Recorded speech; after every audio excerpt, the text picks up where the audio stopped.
Hey,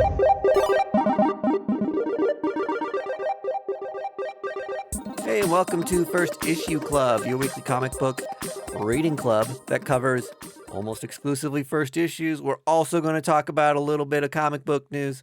And of course, as always, mention that we are brought to you by the cutest, cuddliest, loveliest, sudsiest brewery in the whole country.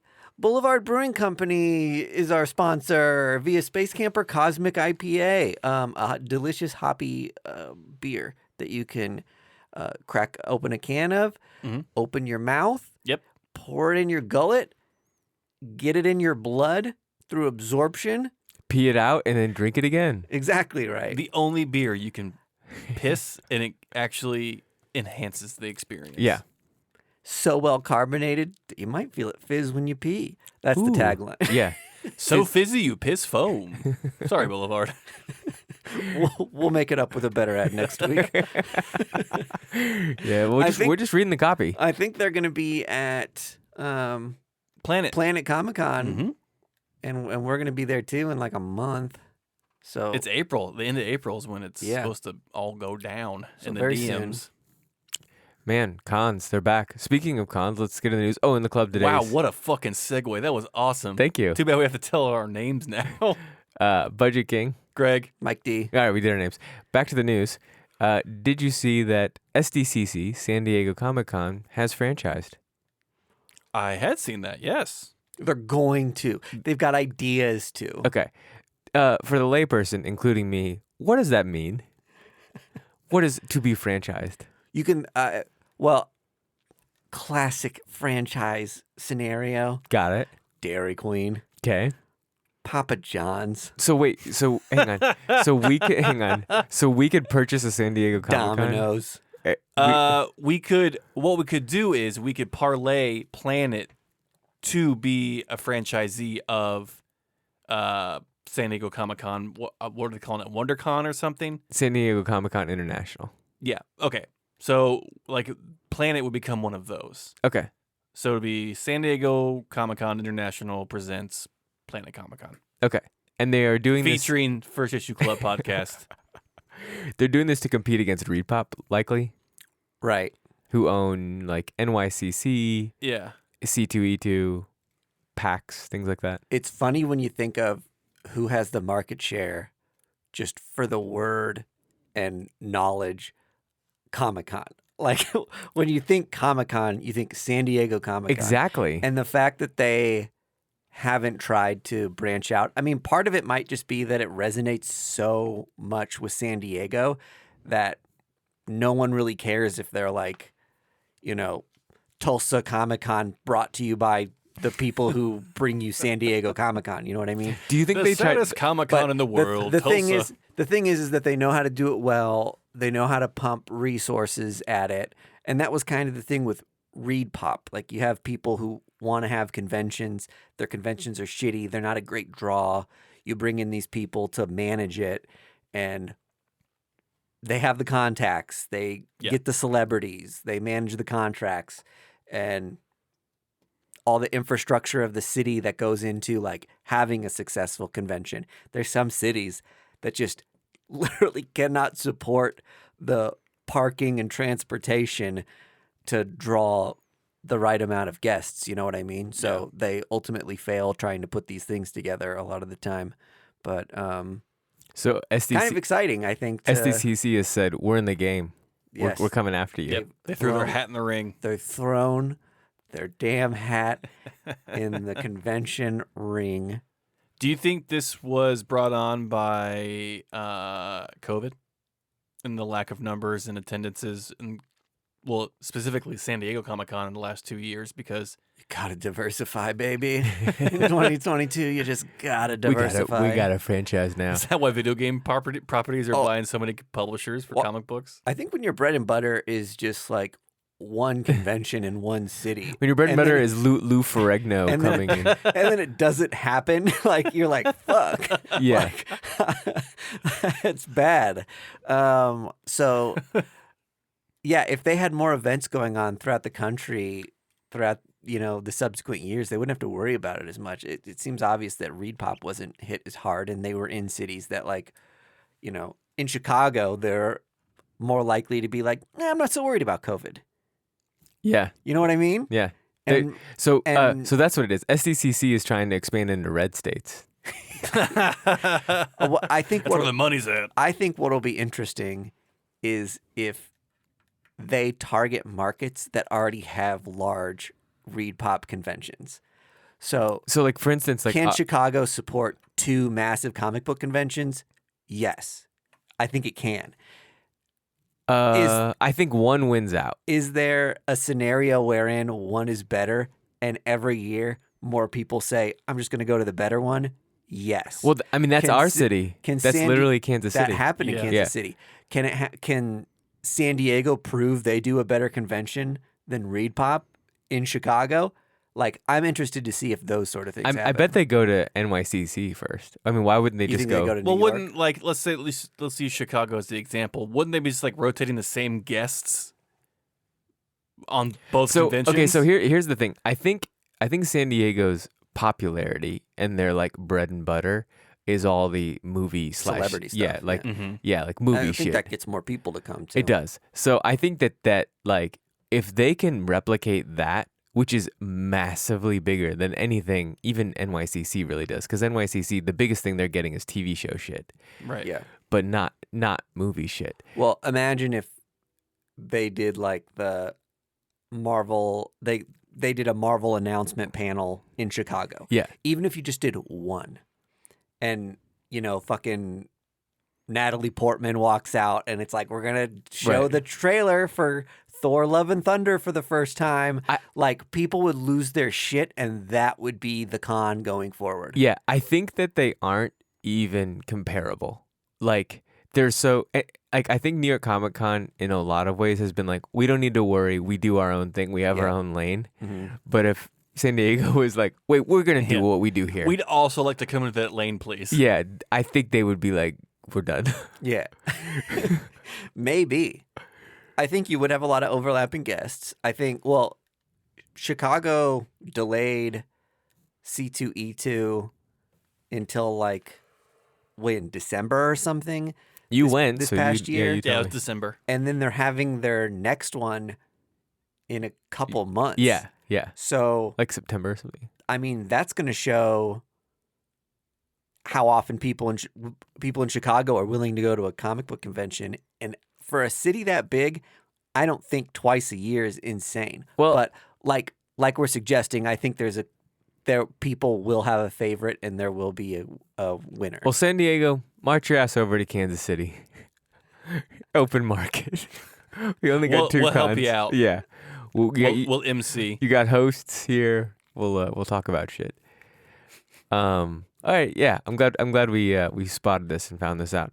The other thing that I mentioned to you, Mike, is that Longshot is coming back to X-Men with the original creators going to write on it back from 1985. Yeah, Innocenti. Yeah. So that's cool. That's one of your characters that you like. I like that guy. I'll say that first series, I think it was, With Mojo, right? yeah, it introduced Mojo. I think that book was one of, if not the first title that Innocenti and Art Adams worked on. Okay. So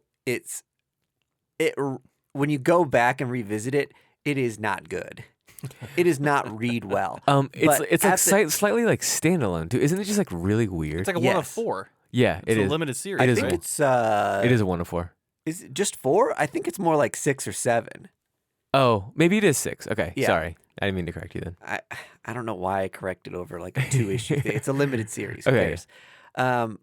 But in any case, it's weird and it has a lot of charm, and I could see why people liked it because Mojo's so weird. Doesn't it have And like so is, cyberpunky, like hackery vibes? Domo guy. Yeah.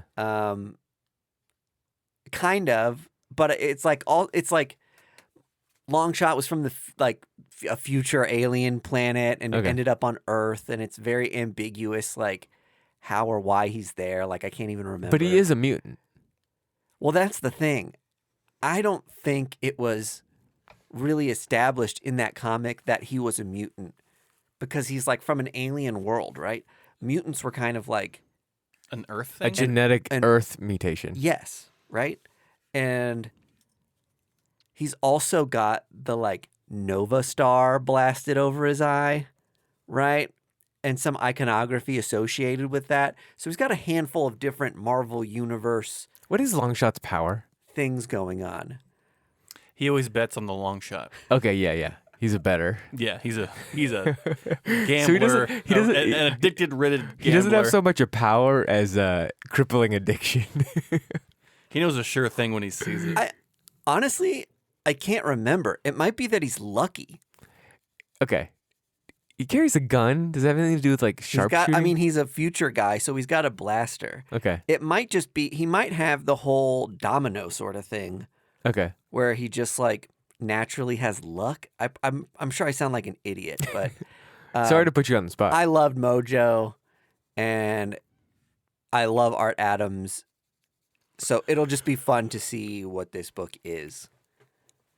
Cool. Yeah. I'm anything that was like in that weird version of the 80s that's like pre-90s where they were like going kind of just like testing the waters. I mean, he has that like comes back is fun. Let's see Yeah. if this sticks. He's got such a weird like mullet and still the character design still looks so of a time. Yeah. I hope they don't update it. I hope he's just like is what it is and he's so weird still. But I'd be interested to see what she does with it. Cool. And I don't know that Art Adams is going to be working on it. I bet he at least does a cover. I'm sure he has some old long shot drawings hanging around the studio he could throw at it. His style has changed so much. His seen characters have gotten like thicker. Art Adams, you know what I mean? Like Yeah. They're not like, as sketchy. It's like they're bulking instead of trying to be lean. Oh, I thought you meant the way he draws women. No. Like every character he draws, like just got done eating a loaf of bread. Like they're just like kind of like A little puffy. swollen. Yeah. I would, yeah, totally. Wide faces. Yeah. Like it's got stung by a bee or Yeah. something. Well, this week we are covering Immortal X-Men #1, which is now the passing of the baton of X-Men from Mr. Hickman, Mr. Jonathan Hickman, because he's going to Substack. I actually don't know what he's doing, but Oh, this happened a while ago. but this is like now the main series is going to get like Kieron Gillen is on this and like taking, yes, it did happen a while. Jerry Duggan is writing the Main main line. X-Men. The main line. X-Men. But like, isn't this something to do with like Karen is kind of like taking a little bit from that Hickman story into this now? This is the next logical progression of the This is the fallout Powers from house. Moira situation. Yeah, right. Got it. And this book comes out of Hox and Pox, House of X, Yes. Powers of 10. Did I say that right, or did I switch it? Yeah. Okay. Swords of 10, diamonds of 10. And the Quiet Council was prevalent in all of that, and now the Quiet Council is getting its own book in this 10 series limited series. Did I hit all of that right? Because I'm not the X-Men guy. Correct me. You're close enough. Okay. What did I get wrong?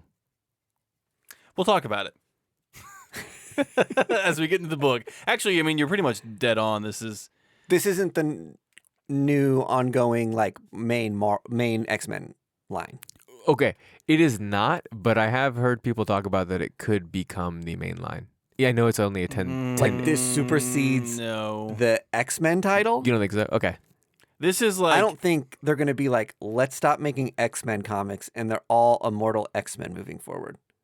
All these storylines ultimately well, all X-Men are immortal. converge and weave into each other. Yeah. So this storyline may be like, it's going to fall out into the main storyline. This isn't like Yeah. a standalone thing. I didn't know- but they all tie in. I didn't know as we get into 2.0 Hox and Pox, or maybe this is even 3.0. Well, and technically, this is pre-Hox because this is the first inkling we have of Sinister sniffing around his Mars sex pits to make his chimera. Oh, you're thinking of Powers. Powers, excuse me, pre-Pox. Pre-box. This is post-Hox, pre-Pox. So anyway, this is good. People are fucking love this weed stuff. Can I say this before we even This get comes into after this? Hellions, though, right? Yes. This comes after everything that's preceded it. Got it. Yeah. Perfect. Okay, there we go. This is the most difficult first issue we've probably covered on the show. You may be right. As far as Continuity and as stuff. continuity is if you're a new reader, I would not suggest you jump So I don't. head first. I don't into think Immortal it's like. X-Men. I think it's like you're gonna have a 20% bad time. 80%. You have a B- experience. Have you not read other stuff? I would. Oh, okay. sorry. You have to have a good familiarity of at least the X-Men in the last 10 years. Sure, no one that has never read an X-Men book is gonna be like, Go- oh, this seems like yeah, a yeah. good But time. but if you have not been up to date in X-Men in the last year, I think you're gonna have a B- experience. You'll get some of it, sure. If you read House and Powers, I think you can buy this and fill in some blanks. Yes. Yeah. And one of the main things is that Kieron Gillen is on this book, who is doing a lot of Kieron Gillen stuff where it's Such as. That's a compliment, Karen.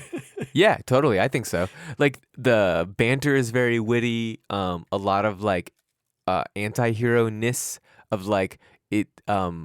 Morals are Ambiguous? yeah ambiguous. We That- didn't get any music references. Drama, lots of unfortunately. drama. Yeah, we didn't get British music references, but lots of drama. It's like the Real Housewives of X-Men. So Sure. and the main character, which you wouldn't know, you kind of just find this out as a surprise, is Mr. Sinister. So Yeah, this is gonna be more of a sinister book than maybe I even realized. Right. He has been, like you alluded to, Greg, a large hanging thread of the entire House of X, Powers of 10 series. Mm-hmm. That we know a large part of where the story goes Yeah. are these sinister clones. And throughout Hellions, you've gotten small teases that it's I've got a secret lab. I've been working on something. Mm-hmm. Yada, yada, yada. You're also led to believe, it teed us up to get Cardinal.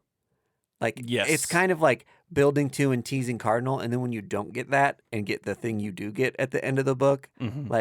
as someone who's been reading, I'm really enjoying a lot of X-Men books lately Yeah. because the payoffs of the last year for having stuck with so many of the series are really hitting right now. Seeing all the Moira stuff come to fruition, I'm glad It paid off. I've read so many damn X-Men books the last 5 years. It The reveal at the end of this issue was was so sick. great. Yeah. It was so fun. And and we're they- not going to spoil it. Are we not? Well, They also teed up some stuff with Destiny. I mean, sorry if you don't read X-Men. Sorry, you're not going to enjoy this conversation Well, throughout the rest okay, of wait, the can I- podcast. yeah. Wait, we'll hang see on. you next week. wait, no. Before we do that, though, before we kick him out, we're burying the lead here, which is that in this comic book, you discover Jesus Christ was a mutant, Yes, that was the big headline. Yeah. which is a very Kieron Gillen thing, a la Wicked and Divine, to be Mhm. playing with God shit in the Mhm. comic book superhero verse. Yeah. So I mean, I didn't know this was a story, and when I was reading the comic, you hear the line, or read the line, just like the mutant of Nazareth, Mhm. and I was like, oh boy, Hell I no. have to Google this, and it was just story. and it's his power. So okay, his power was that he could raise the dead, and they seemingly created a religion after him. Is Yes. the lure of how Jesus is a mutant? he's he raised a couple from the dead, Okay. Mhm. and he was we've raised, Hope Summers has raised Thousands. thousands from the dead, right? So,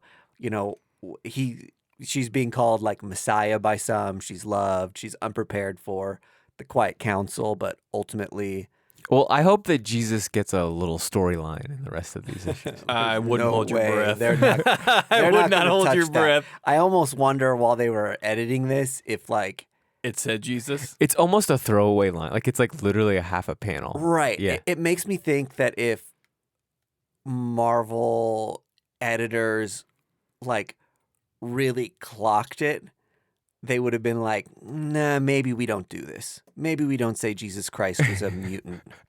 Okay, but I fucking love it. That's so funny.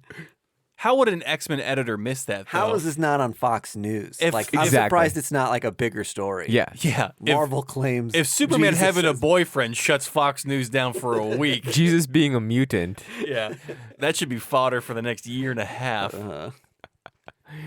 And then Moira is in this, like, getting some shine, too, which is something you wanted to happen.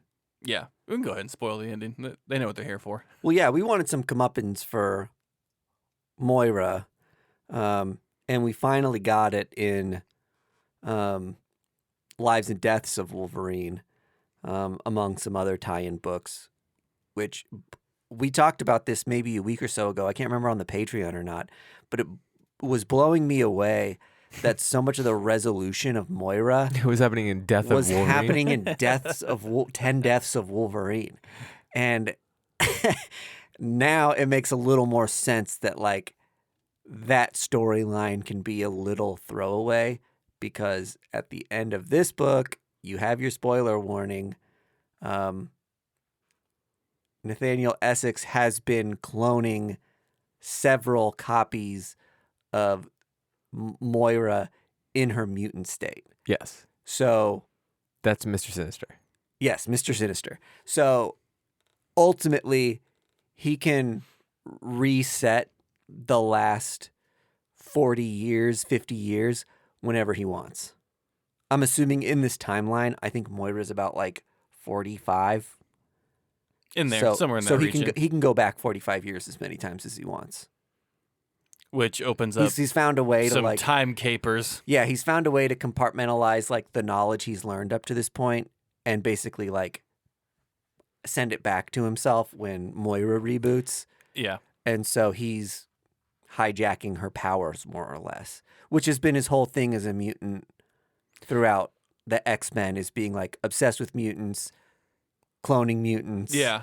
Well, it sounds like has he And not? some of that's been, like, retconned to some extent to, like, make it more impactful than it was when I think it initially happened. But Has he not done it already, though? Because in the whole book, he's alluding that he knows what's going to happen already. he assumed he knew what was going to happen because he was the smartest person in the room. Okay. I thought because he had, like, fed himself information and, like, Yeah. through the future and sent it back into the past, but something was altered. I think this is because this is the first timeline Mm-hmm. wherein Krakoa has started. Yes. This is the first timeline where we're seeing Mr. Him- Sinister on a quiet council recognizing this stuff. Yeah. So he's saying, me being the smartest guy in the room isn't enough anymore, because you see how fallible that is for him, like four pages earlier Yeah. when he's working this out. And you also see the fallibility in how Destiny's powers work. She very clearly states, like, I don't know the future. I don't know the future, right? I see, like, infinite possibilities for, like, what could come, Mm-hmm. like, blah, blah, blah, about how her powers work. It's Yeah. It's like a little complicated, and I don't totally understand I it. think it's like a prism. You just, like, she sees fractions of multiple Right. outcomes. Yeah, that we could splinter in certain ways, and she can't necessarily, like, affect the change. Like, it is what it is, right? So, in any case, I thought it was brilliantly set up, and Yeah. there are so many little lines throughout the story of the book like that, throughout of this individual comic, that set you up for that really cool payoff At the end. at the end with all the Moiras. But for me, it was like it was exciting to wonder what was going to happen with Moira, if they were going to use her as, like, that time bomb to be like, fuck, we failed with Nimrod. Let's go back again. Let's push the reset button and kill Moira. Yeah. And instead, now we've got infinite Moiras. And I don't know what's going to happen, if they're going to, like, neuralize them. And that's the most exciting thing about the The X-Men. comics, is when you can say you don't know what's going to happen. And, And like, you just try to enjoy the moment while you can, because it's going to get longer and more convoluted. hey, man, that's a great analogy for life itself. Just enjoy the moments you have right now. But this was an extremely enjoyable comic. The cover is beautiful. I think it's an iconic cover. So It's the Last Supper referential of Jesus. yeah, so a lot of stuff going on with Jesus in this, and imagery, iconography, kind of the well, and like there's subtle hints too. Like there's obviously is like referencing a religious thing, a painting. mm-hmm. We're dealing with Nightcrawler potentially starting his own religion in mutant kind. Cardinal from Which I would join.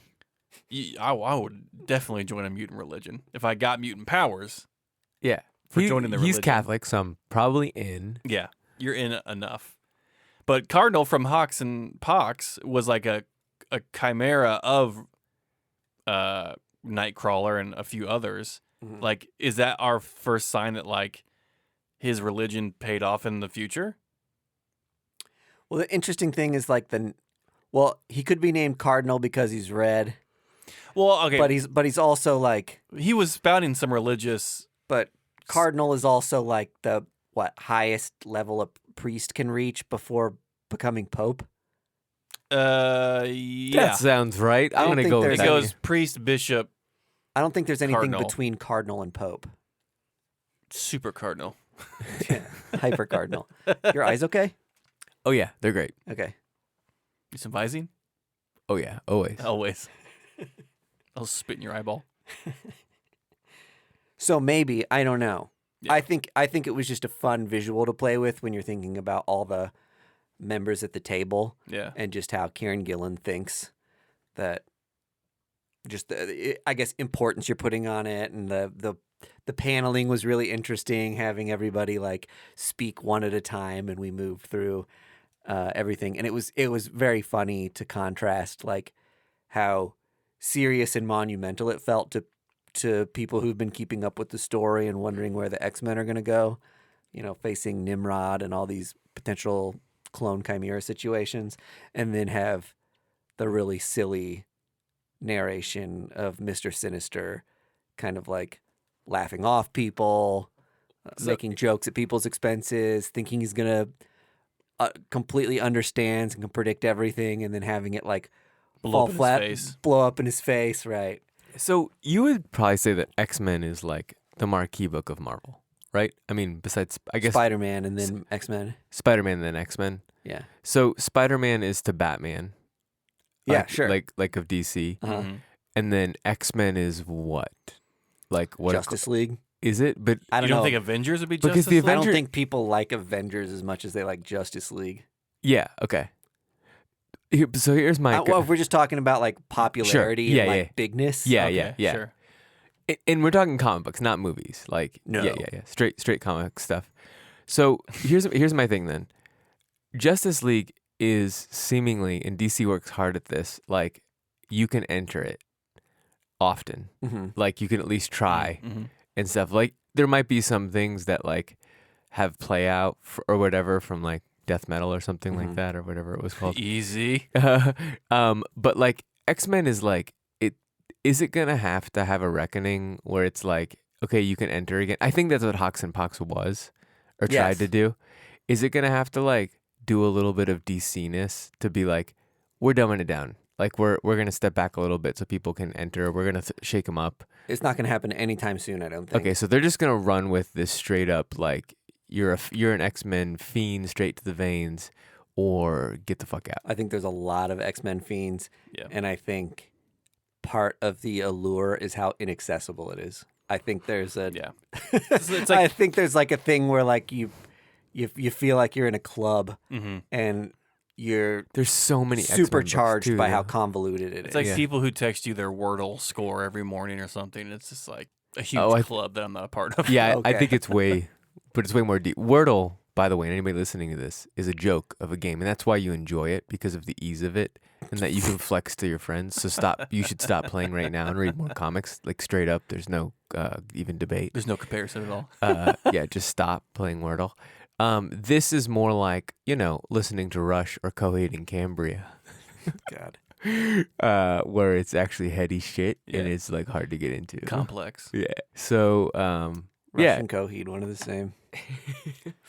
I as a person not reading a ton of X-Men, still enjoyed it. I think because I'm a big Kieron Gillen fan, Uh-huh. and I just thought it was great and really fun. And I also don't mind being lost.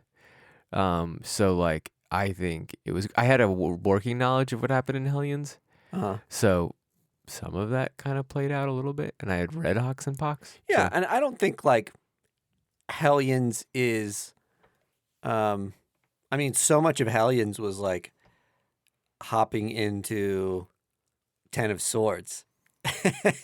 And then there's like nuances and adventures here and there that like made this story a little richer. Mm-hmm. It was not required reading for this book. It's just a lot of like little nods to things that enrich in it. But if you've read House of X, Powers of 10, and maybe a little X-Men in between with, you know, the complement, I think, of 10 Deaths of Wolverine. Yeah. Like, you're good. You miss 10 Deaths of Wolverine, they kind of summarize up what happens in that in, like, the first couple pages of this. Like, they throw out, like, Moira's on the run, blah, blah, blah. They catch up. They catch you up. And I think the crux of this is, so Magneto's leaving the Quiet Council. Yeah. Because he's going to Mars to help them figure their shit out. And so they're trying to find a new member for the Quiet Council, and that's why really this book is existing. It's like they're trying to find the filler, and they found it with Hope Summers. Yeah. And I'm going to test your memory. Were the Chimera pits on Mars, or were they on the moon? Mars, I think. Okay. So then that works in really well with like Magneto going to Mars to Weren't they? do Araco to help them out over there. Maybe. He doesn't have anything to do with the clones, though, does he? No, but it makes sense where like his secret lab may be on Mars Uh-huh. because it's being He did mention it's tucked away where no one can find it. yeah, because it's like the Wild West there now because it's a brand Yeah. new planet being formed. Because he hops away real quick from what. So Selene ends up attacking the X-Men. Oh yeah, I Or forgot about that. she attacks the Quiet Council because she wanted to be on the Quiet Council. Yeah, And she was like, fuck you guys. stop toying with me. Right. But, you know, you kind of forget that, like, in those split seconds, Mr. Sinister is in his lab, but they've got gates, you know, that go Mhm. right to Mars. So he could be anywhere in, like, the galaxy that's got a Krakoan gate. So right. So he very well could be on the moon or Mars. So, Destiny had recently kind of emerged as like a queer icon for X-Men, correct? Well, her and Mystique, yeah. Or in a relationship. And so, but her and Mystique being in a relationship kind of like also took the forefront a little bit in this issue? Or was that just common knowledge? It's common knowledge among X-Men fans. That's been a thing for a while. Has Yeah. it been? Okay. And I would say that there's been an ongoing story arc ever since you see Destiny and Mystique kill Moira in her like 8th life or Mhm. something in Powers. That Moira holds a grudge against Destiny and keeps her Dead. from being resurrected.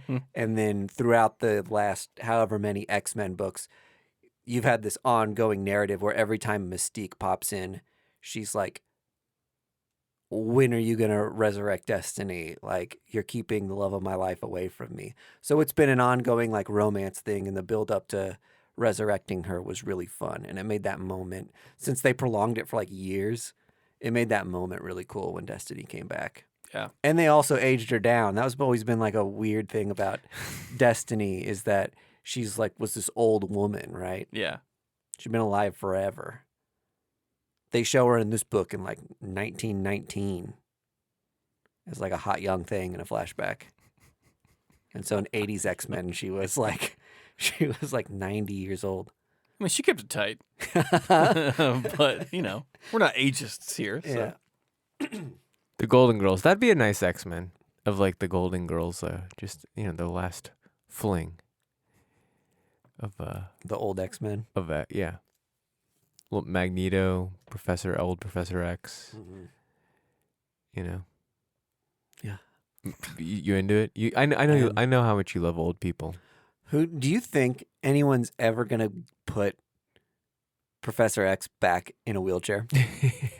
Someone somewhere along the line is gonna be like, I want to go back to basics. Professor X is in a wheelchair again. I do And think it's going to be so annoying because I think for disabled just people, he was their wheelchair king. he's just the storyline just has made it like nonsensical to go back to that though.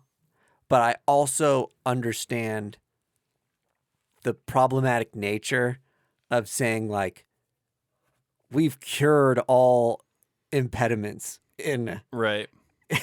in superhero-dom. Like there's no reason to be handicapped. So a handicapped person is not a superhero. There is a character in Sword who is paralyzed from the waist down and refuses to be modified or reborn or modified or whatever. So they've got characters who are younger, who are like proud of those situations, but they're obviously not mainstream. I mean, I can't even think of this character's name. Can you, Greg? No. I can only think of Wheels from the Burger King kids at the moment. So We'll always have Wheels. we'll always have Wheels. I thought the reason that Professor X isn't in the wheelchair is because he has like that cerebro on his head, and he's using like his massive like mind powers now to kind of like make those muscles and leg muscles like function. Who knows? Comics, man, aren't they great? Wacky. Yeah. Well, on Wheels, from that note, I think we've reached the end of this episode. It's time to ride on out. Goodbye. First Issue Club is brought to you by Boulevard Brewing Company via Space Camper Cosmic IPA. Our music is courtesy of the fine folks at Primary Color Music. You can find, friend, and follow us on social media at First Issue Club or firstissueclub.com. You can support First Issue Club by joining us on our Patreon for additional content at patreon.com/firstissueclub.